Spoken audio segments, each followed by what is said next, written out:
Hi good evening, कैसे हैं आप सभी। तो welcome to the Hogwarts classes. तो आज हम 10th क्लास का जो फिज़िक्स है वो स्टार्ट करने जा रहे हैं।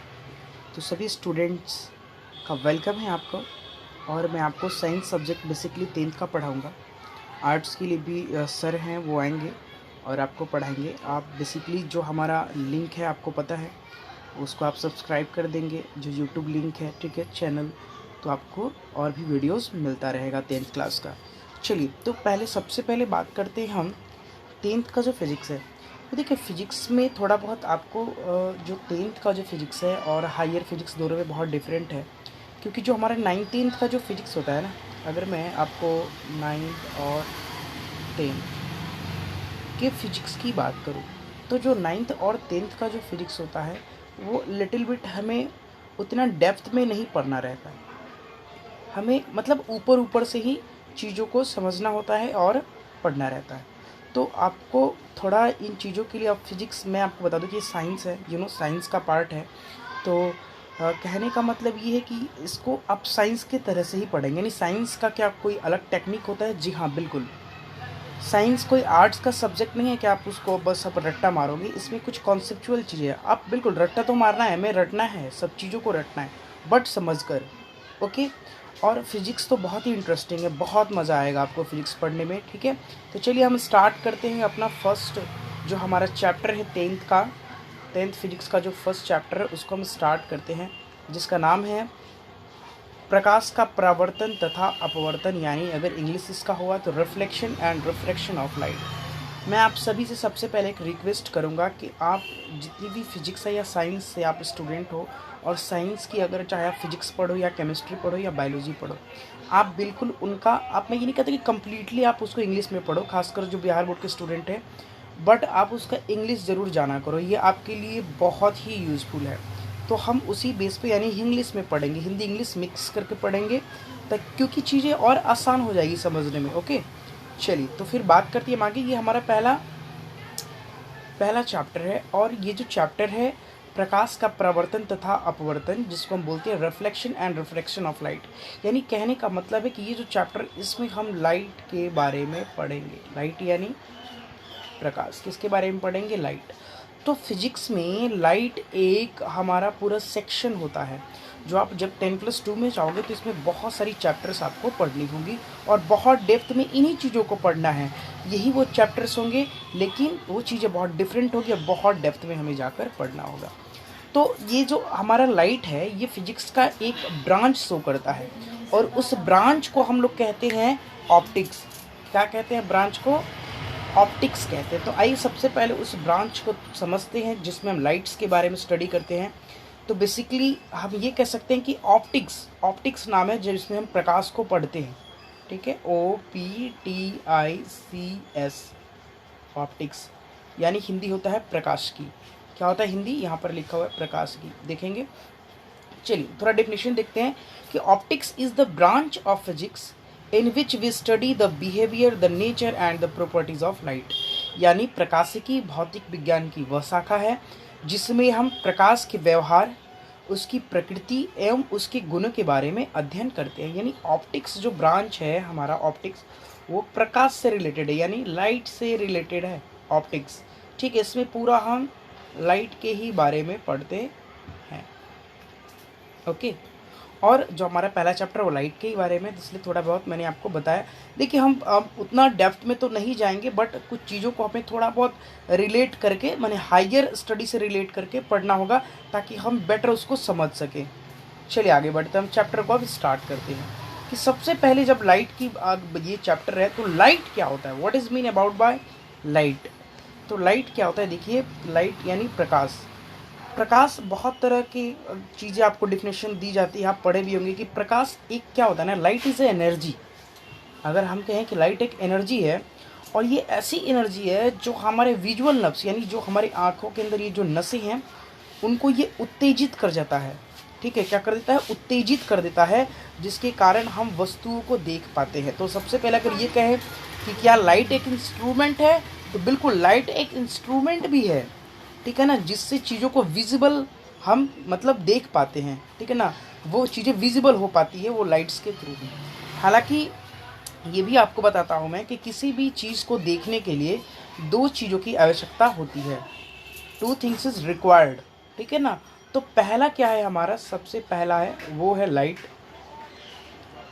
ठीक है, लाइट यानी प्रकाश। और सेकंड जो है वो है आईज यानी आंखें। अगर इन दोनों में से कोई एक नहीं हो तो हम किसी भी चीज़ को नहीं देख सकते। तो बिल्कुल ये दोनों एक दूसरे के सप्लीमेंट्री बोल सकते हैं, पूरक हैं। यानी कहने का मतलब है कि अगर किसी भी वस्तु को अगर हमें देखना है तो हमें लाइट और आइज दोनों की आवश्यकता होनी चाहिए, ठीक है। ये दोनों होगी तभी हम किसी भी वस्तु को देख पाते हैं। तो मैंने कुछ चीज़ें वही लिखी हुई है यहाँ पर, इस पॉइंट्स को भी समझते चलेंगे कि प्रकाश एक ऊर्जा है जो हमारी विजुअल नर्व्स को उत्तेजित करके हमें वस्तुओं की देखने की संवेदना प्रदान करता है। यानी वस्तु को देखने की जो कैपेबिलिटी होती है वो हमें देता है कि हम देख पाते हैं। प्रकाश स्वयं तो अदृश्य होता है लेकिन वस्तु को दृश्य बनाता है। देखिए प्रकाश तो को हम नहीं देख सकते बट उसके कारण हम वस्तुओं को ज़रूर देख पाते हैं, ठीक है ना। मतलब वस्तुओं को वो देखने योग्य बना देता है। तो प्रकाश का जो अनुभव हम करते हैं, प्रकाश का कैसे हम फील करते हैं कि प्रकाश है, तो वो हम अपनी आइज़ के थ्रू ही करते हैं। यानी अपनी आंखों के थ्रू ही हम क्या करते हैं, प्रकाश का अनुभव करते हैं। अब किसी भी वस्तु को, जो मैंने बताया कि देखने के लिए प्रकाश और आंखें दोनों की आवश्यकता होती है। ये दोनों एक दूसरे के पूरक होते हैं। अगर ये दोनों में से कोई एक ना हो तो हम वस्तु को नहीं देख पाएंगे। नोट में एक चीज़ ध्यान में रखेंगे जो मैं यहाँ पर बताया हूँ, ठीक है। इसको ये आप थोड़ा सा समझेंगे, कॉन्सेप्चुअल चीज़ें हैं कि देखिए अगर मैं एक बात बोलूँ कि प्रकाश, हमें सीमित प्रकाश की आवश्यकता होती है किसी भी वस्तु को देखने के लिए। सीमित यानी कहने का मतलब पर्याप्त, उतना ही जितना में वस्तु को देख सकें हम। अगर ज़रूरत से ज़्यादा अगर हमें प्रकाश मिले या अगर ज़रूरत से ज़्यादा हमें प्रकाश हो तो हम वस्तुओं को स्पष्ट रूप से नहीं देख सकते। जैसे सूर्य को देख लीजिए, अगर सूर्य की तरफ हम देखते हैं जो उसका सनलाइट होता है तो क्या उसमें इतना ज़्यादा प्रकाश है कि हम उधर देखते ही हमारी आंखें एकदम बंद होने लगती है, तो वो चीज़ आप इन चीज़ों के एक्सपीरियंस भी कर सकते हैं। फिजिक्स जो है आप बिल्कुल एक्सपीरियंस कर सकते हैं और बहुत ही मज़ेदार है। आप आगे पढ़ेंगे तो और भी मज़ा आएगा। चलिए तो आगे बढ़ते हैं। अब थोड़ा एक एडवांस लेवल पे अगर हम एक डिफिनेशन देखें, हालांकि अभी बस अब डिफिनेशन से ही काम चलाइए क्योंकि इसको हम डेप्थ में समझेंगे। वो हमें वेव जो है वो पढ़ना है, 12th में पढ़ना है, कहीं कहीं 11th में भी कुछ जगह है तब ज़्यादा आप बेटर समझ सकते हैं। लेकिन यहाँ समझिए कि प्रकाश को हम विद्युत चुंबकीय तरंग भी कहते हैं क्योंकि प्रकाश का जो है ना वो दो तरह से हम प्रकाश को पढ़ते हैं। एक पार्टिकल नेचर में, पार्टिकल, ठीक है, और दूसरा है वेव नेचर। ये लाइट का नेचर होता है, ठीक है। वेव नेचर यानी ये दो तरह के नेचर में लाइट को हम पढ़ते हैं। तो इसीलिए प्रकाश जो होता है उसको हम विद्युत चुंबकीय तरंग भी कहते हैं। ये कैसे है ये मैं आपको आगे बताऊंगा। अब यहाँ देखते हैं कि प्रकाश के बारे में कुछ इंपॉर्टेंट पॉइंट्स कि प्रकाश का जो चाल होता है वो निर्वात में कितना होता है, सी का वैल्यू, सी से डिनोट करते हैं और उसका वैल्यू होता है 3 × 10⁸ मीटर पर सेकेंड। यानी 3 × 10⁸ मीटर प्रति सेकेंड इसका क्या होता है, वैल्यू होता है। और इस वैल्यू को आप हमेशा याद रखेंगे। ये वैल्यू बहुत छोटे छोटे एग्जामिनेशंस में तो डायरेक्टली पूछ देता है। प्रकाश की चाल भी इसको कहते हैं, ठीक है। या अगर हमें न्यूमेरिकल बनाना होगा तो इस डाटा का हम यूज़ करेंगे, इसलिए ये बहुत ही इम्पॉर्टेंट है। इस डाटा को आप याद कर लेंगे, 3 × 10⁸ मीटर पर सेकेंड। नेक्स्ट अब हम देखते हैं, यहाँ मैंने अभी जो बताया आपको कि प्रकाश की प्रकृति के आधार पर दो भागों में पढ़ा जाता है प्रकाश को। एक प्रकाश की कणीय प्रकृति यानी जिसको पार्टिकल नेचर बोलते हैं, क्या बोलते हैं, पार्टिकल नेचर। और दूसरा प्रकाश की तरंग प्रकृति, इसको बोलते हैं हम वेव नेचर। ओके, वेव यानी प्रकाश को दो फॉर्म में पढ़ते हैं। हालांकि हमें यहाँ पर पार्टिकल नेचर ही पढ़ना है 10th में, वेव नेचर नहीं पढ़ना है, ठीक है। बट थोड़ा बहुत उन चीज़ों को समझेंगे आगे चल के हम। चलिए आगे बढ़ते हैं। अब कुछ बेसिक टर्म्स है जिसको समझना बहुत ही ज़रूरी है और यहाँ से क्वेश्चंस भी आते हैं हमारे 10th के बोर्ड में कि सबसे पहले कि लाइट सोर्स क्या होता है, what is mean about the light source, यानी प्रकाश का स्रोत क्या है, प्रकाश कहाँ से निकलता है। तो जिस वस्तु से प्रकाश निकलता है उसको हम क्या बोलते हैं, लाइट सोर्स, यानी प्रकाश का स्रोत कहते हैं। और ये पूरे नेचर में दो ही तरह की है, एक नेचुरल सोर्स है और दूसरा मैनमेड सोर्स, यानी एक जो प्रकृति के द्वारा है और दूसरा जो मानव निर्मित स्रोत है। तो प्रकृति के द्वारा जो स्रोत है जैसे जहाँ से लाइट निकलता है तो वो क्या हो गया, जैसे सूर्य हो गए, सन, स्टार्स यानी तारे, ठीक है। और मैनमेड में हमने बल्ब का आविष्कार किया यानी एडिसन ने, ओके। दिया हो गया, लालटेन हो गया, मोमबत्ती हो गया, ये सब क्या है, मैनमेड ऐसी सोर्स है जिससे लाइट रिलीज होती है, ठीक है ना। लाइट क्या होती है, लाइट का इमिशन होता है, लाइट्स निकलती है, ठीक है। तो इसको हम क्या बोलते हैं, मैनमेड सोर्स बोलते हैं। अब बात करते हैं कि जो लाइट होती है वो एक उस टर्म आता है रे। हम लाइट को रे के फॉर्म में देखते हैं और समझते हैं, ठीक है। रे यानी किरण, यानी प्रकाश के गमन पथ की दिशा को किरण कहते हैं। प्रकाश जिस पथ पर, यानी जो पैथ होता है जिस पर प्रकाश ट्रेवल करता है पाथ पे, उसको हम क्या कहते हैं, वो जो सीधी रेखा होती है उसको क्या कहते हैं, हम रे बोलते हैं। क्या बोलते हैं, रे। तो रे को देखिए हम ऐसे रिप्रेजेंट करते हैं कभी भी कि ये प्रकाश है। और अगर आपको देखना हो तो बहुत ही मजा आएगा जब सनलाइट मतलब सूर्य उदय होता है, सनराइज होता है अर्ली मॉर्निंग में, तो आपकी जो विंडोज़ होगी उसको थोड़ा बहुत क्लोज कर दे विंडोज़ को, और कहीं से आने दे प्रकाश को, थोड़ा सा कहीं से विंडोज़ खुला छोड़े ताकि प्रकाश आए। तो देखेंगे आप कि एक बीम जैसा प्रकाश आपको नज़र आएगा और उसमें बहुत सारे छोटे छोटे पार्टिकल्स आपको मूव करते, डस्ट यानी वो आपको नज़र आएंगे। तो वो क्या हो जाता है, एक रे के रूप में हमारे पास पहुंचता है, जिसको बहुत सारे उसमें होती हैं। वो तो बीम हो गया, ठीक है ना, बीम ऑफ लाइट है। रे तो बहुत ही बहुत बहुत नैरो होता है, उन चीज़ों को समझने के लिए आपको देखना होगा, ठीक है। नैरो पॉइंट से वो होता है रे, ठीक है। तो अब बात करते हैं बीम ऑफ लाइट, ठीक है। बीम ऑफ लाइट क्या होता है, तो बीम ऑफ लाइट कहने का मतलब होता है प्रकाश जब बहुत सारा रेज हो एक साथ, तो उसको हम लोग क्या बोलते हैं, किरण पुंज या फिर प्रकाश पुंज भी बोलते हैं। यानी प्रकाश की किरणों के समूह को, यानी जब बहुत सारे रेज एक साथ हो, ठीक है, तो हम उसको क्या बोलते हैं, किरण पुंज। क्या बोलते हैं, किरण पुंज या फिर प्रकाश पुंज भी बोलते हैं। ये सब क्या हो गया, हमारा बीम ऑफ लाइट हो गया। इसको बीम ऑफ लाइट भी इंग्लिश में बोलते हैं। अब यहाँ पर हमें एक चीज़ समझना है कि अगर कोई बॉडी पर प्रकाश पड़ता है, जैसे मैंने एक लिखा, ये बॉडी है और ये हमारा प्रकाश है, ये लाइट है, ठीक है, लाइट सोर्स है। अगर इस बॉडी पर लाइट आया, ठीक है ना, पड़ता है, तो कौन कौन सी चीज़ें, कंडीशंस होती हैं, क्या क्या होने की जो संभावनाएं होती है, घटनाएं, उन घटनाओं को एक बार हम ब्रीफली स्टडी करते हैं, ठीक है। हालांकि इन सभी को हम अभी आगे पढ़ेंगे, बट यहाँ पर मैं बताना चाहता हूँ कि अगर किसी ऑब्जेक्ट पे लाइट पड़ता है, यानी लाइट अगर आता है, ठीक है, तो कौन कौन सी घटनाएं हो सकती है, क्या क्या पॉसिबिलिटी होती है, तो उसको थोड़ा समझेंगे। वो सबसे पहली पॉसिबिलिटी होती है रिफ्लेक्शन की। तो रिफ्लेक्शन क्या होता है कि जैसे ये एक ऑब्जेक्ट है और इस पर प्रकाश आया और फिर टकरा के उधर ही चला गया, यानी जिधर से प्रकाश आया था फिर उधर ही चला जाए, तो वो क्या होता है, रिफ्लेक्शन होता है, ओके। दूसरा है रिफ्रैक्शन। रिफ्रैक्शन यानी अपवर्तन। अपवर्तन क्या होता है ये समझेंगे। अपवर्तन क्या होता है कि यानी जैसे मान लीजिए कि एक मीडियम में प्रकाश आया, ये प्रकाश आया, नीचे दूसरा मीडियम है, और फिर दूसरे मीडियम में थोड़ा सा मूवमेंट इधर उधर होकर फिर वो प्रकाश आर पार हो जाए, ठीक है ना, प्रकाश आर पार हो जाता है, उसमें टकराकर उधर ही चला जाता था, रिटर्न, ठीक है। लेकिन इधर क्या है, प्रकाश आया और फिर कुछ एंगल से इधर उधर मुड़कर वो क्या होता है, आर पार कर जाता है, ठीक है।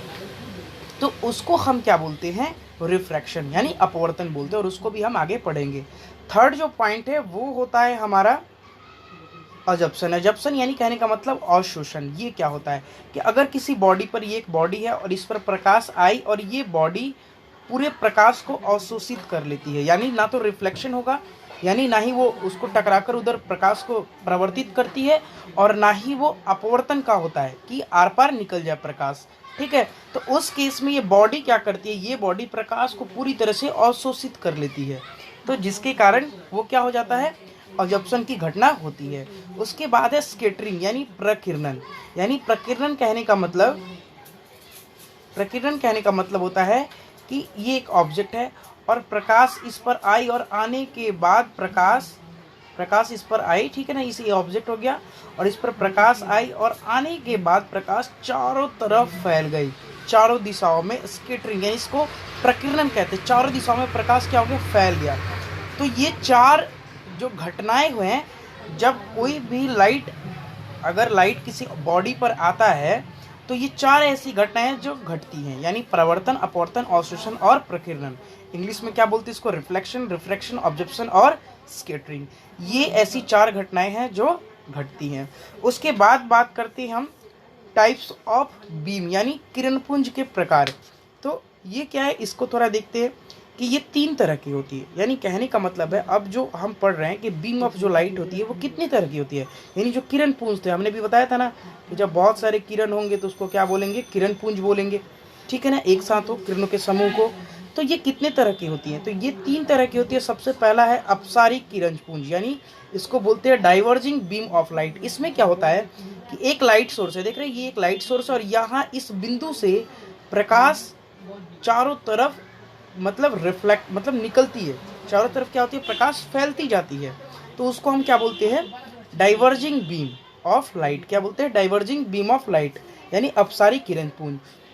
सेकंड जो है वो हमारा है पैरेलल बीम ऑफ लाइट, यानी समानांतर किरणपुंज। इसमें क्या होता है कि जो प्रकाश की किरणें होती है वो एक दूसरे के पैरेलल होंगी, ठीक है, कहीं से निकल के प्रकाश की किरणें क्या हो जाएंगी, पैरेलल होंगी। तो जो सूर्य है ना, सूर्य की जो किरणें जहाँ से प्रकाश निकलती है सूर्य से, तो सूर्य को माना गया है कि वो पैरेलल बीम ऑफ लाइट में आता है, ठीक है, यानी वो क्या होता है, समानांतर किरणपुंज वहाँ से निकलती है सनलाइट से। ओके, इसके बाद है जो थर्ड है वो है कन्वर्जिंग बीम ऑफ लाइट, यानी अभिसारी किरणपुंज, ठीक है, यहाँ बीम छूट चुका है, थोड़ा आप लिख लेंगे, कन्वर्जिंग बीम ऑफ लाइट, ठीक है, कन्वर्जिंग बीम ऑफ लाइट यानी अभिसारी किरणपुंज। इसमें क्या होता है कि एक बिंदु पर बहुत सारी जो रेज होती है वो जाकर मिलती है एक बिंदु पर, तो उसको हम क्या बोलते हैं, जैसे यहाँ पर ये ब्लैक आप दिख रहे हैं, ये डॉट है, बिंदु है, और इस पर ये किरणें जाकर मिल रही हैं, तो इसको हम क्या कहेंगे, जब ऐसा केस हो कि जब किरणपुंज एक बिंदु पर आकर मिलती है या मिलती हुई प्रतीत होती है, तो उसको हम क्या बोलते हैं, अभिसारी किरणपुंज कहते हैं। इसे संतृत किरणपुंज भी कहा जाता है, संसृत किरणपुंज। ओके, ये चीज़ें याद रखेंगे आप, जो बेसिक टर्म्स थे। अब बात करते हैं हम कि पदार्थ जो मैटर है उसको क्लासिफाइड किया गया है अकॉर्डिंग टू द लाइट, यानी लाइट में अध्ययन करने के लिए, ठीक है ना, लाइट में पदार्थों को बांटा गया है। तो वो है, थोड़ा देखते हैं हम, ठीक है। सबसे पहला जिसको बोलते हैं हम पारदर्शी यानी ट्रांसपेरेंट। क्या बोलते हैं, ट्रांसपेरेंट जो मैटर होता है वो कैसा होता है, जिन पदार्थों में प्रकाश आसानी से आर पार कर जाए, यानी प्रकाश आर पार कर जाता है, तो उसको हम क्या कहेंगे कि वो ट्रांसपेरेंट, जैसे कांच, पानी, हवा, ठीक है ना, और भी बहुत सारे हैं ऐसे पदार्थ जिनमें प्रकाश आर पार हो जाता है। उसके बाद आता है अपारदर्शी पदार्थ। अपारदर्शी पदार्थ कहने का मतलब वे पदार्थ जो प्रकाश को अपने में से होकर आर पार नहीं जाने देते, अर्थात प्रकाश आर पार नहीं करता है, तो वहाँ हम क्या कहते हैं, उसको अपारदर्शी पदार्थ करते हैं, जैसे लकड़ी, लोहा, पत्थर इत्यादि। ओके, उसके बाद से पारभासी यानी ट्रांसलूसेंट। ट्रांसलूसेंट क्या होता है, यानी कहने का मतलब जिन पदार्थों में प्रकाश का कुछ अंश बाहर निकल जाता है और कुछ को वो एब्जॉर्ब कर लेते हैं, ठीक है ना, तो उसको हम क्या बोलते हैं, परभासी पदार्थ, जैसे रक्त, ब्लड, ओके, घिसा हुआ कांच, तेल लगा हुआ कागज, कुहासा देखते हैं ठंड के दिनों में हम, ये सब चीज़ें ट्रांसलूसेंट हैं, जो प्रकाश के कुछ भाग को ही पार होने देती हैं और कुछ को वो क्या कर लेती हैं, ऑब्जॉर्व कर लेती हैं, ठीक है। तो ये कुछ बेसिक टर्म्स थे, नेक्स्ट क्लास में हम सीखेंगे आगे और, ठीक है। तो बिल्कुल अगर आपको अच्छा लगा हो तो बिल्कुल आप चैनल को सब्सक्राइब करेंगे और जुड़ेंगे ताकि हम आपको आगे पढ़ाते रहें। Thank you so much.